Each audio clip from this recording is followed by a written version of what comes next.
गंगा का उद्गम दक्षिणी हिमालय में तिब्बत सीमा के भारतीय हिस्से से होता है। गंगोत्री को गंगा का उद्गम माना गया है। गंगोत्री उत्तराखंड राज्य में स्थित गंगा का उद्गम स्थल है। सर्वप्रथम गंगा का अवतरण होने के कारण ही यह स्थान गंगोत्री कहलाया, किंतु वस्तुतः उनका उद्गम 18 मील और ऊपर श्रीमुख नामक पर्वत से है। वहाँ गोमुख के आकार का एक कुंड है जिसमें से गंगा की धारा फूटी है। 3900 मीटर ऊंचा गौमुख गंगा का उद्गम स्थल है। इसे गोमुख कुंड में पानी हिमालय के और भी ऊंचाई वाले स्थान से आता है। हिमालय से निकलकर गंगा 12 धाराओं में विभक्त होती है। इसमें मंदाकिनी, भागीरथी, धौली गंगा और अलकनंदा प्रमुख है। गंगा नदी की प्रधान शाखा भागीरथी है, जो कुमाऊं हिमालय के गोमुख नामक स्थान पर गंगोत्री हिमनद से निकलती है।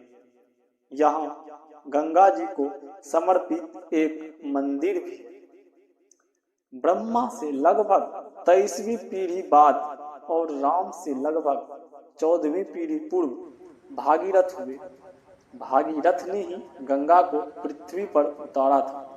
इससे पहले उनके पूर्वज सगर ने भारत में कई नदी और जलराशियों का निर्माण किया था। उन्हीं के कार्य को भागीरथ ने आगे बढ़ाया। पहले हिमालय के एक क्षेत्र विशेष को देवलोक कहा जाता था। पुराणों में हमें गंगा माता की विभिन्न कथाएं मिलती हैं। कहते हैं कि गंगा देवी के पिता का नाम हिमालय है, जो पार्वती के पिता भी हैं।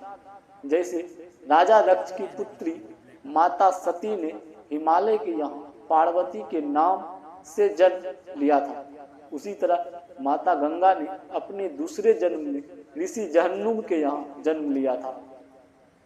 यह भी कहा जाता है कि गंगा का जन्म ब्रह्मा के कमंडल से हुआ था। मतलब यह कि गंगा नामक एक नदी का जन्म एक अन्य कथा के अनुसार ब्रह्मा जी ने विष्णु जी के चरणों को आदर सहित धोया और उस जल को अपने कमंडल में एकत्र कर लिया।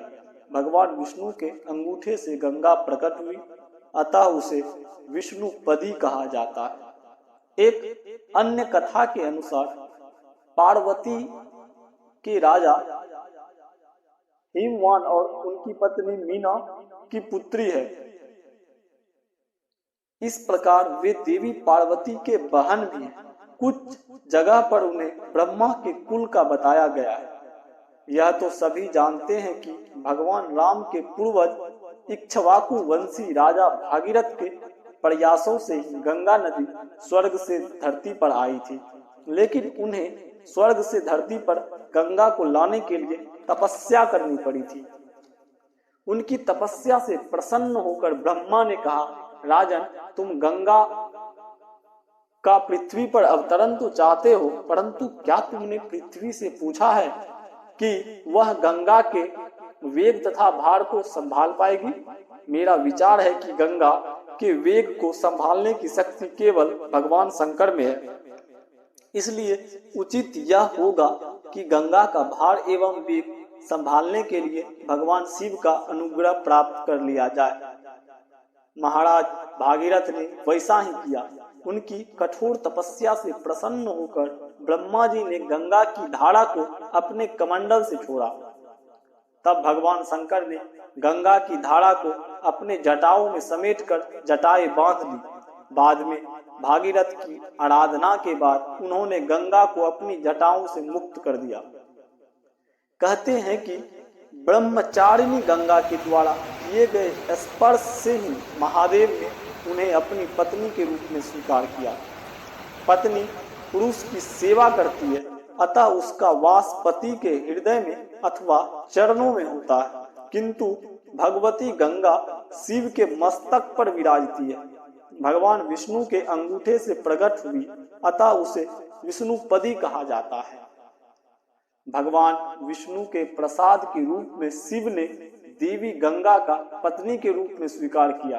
कहते हैं कि शंकर और पार्वती के पुत्र कार्तिकेय का गर्भ भी देवी गंगा ने धारण किया था। गंगा के पिता भी हिमवान हैं, अतः वो पार्वती की बहन मानी जाती है। स्कंद पुराण के अनुसार देवी गंगा कार्तिकेय मुरुगन की सौतेली माता है। कार्तिकेय वास्तव में शंकर और पार्वती के पुत्र हैं। पार्वती ने अपने शारीरिक मेल से गणेश की छवि का निर्माण किया, लेकिन गंगा के पवित्र जल में डूबने के बाद गणेश जीवित हो उठे। इसलिए कहा जाता है कि गणेश की दो माताएं हैं, पार्वती और गंगा, और इसलिए उन्हें द्विमात्री तथा गंगा का पुत्र भी कहा जाता है। ब्रह्मवैवर्त पुराण के अनुसार विष्णु की 3 पत्नियां हैं, जिनकी आपस में बनती नहीं थी, इसलिए उन्होंने केवल लक्ष्मी को अपने साथ रखा और गंगा को शिव जी के पास तथा सरस्वती को ब्रह्मा जी के पास भेज दिया।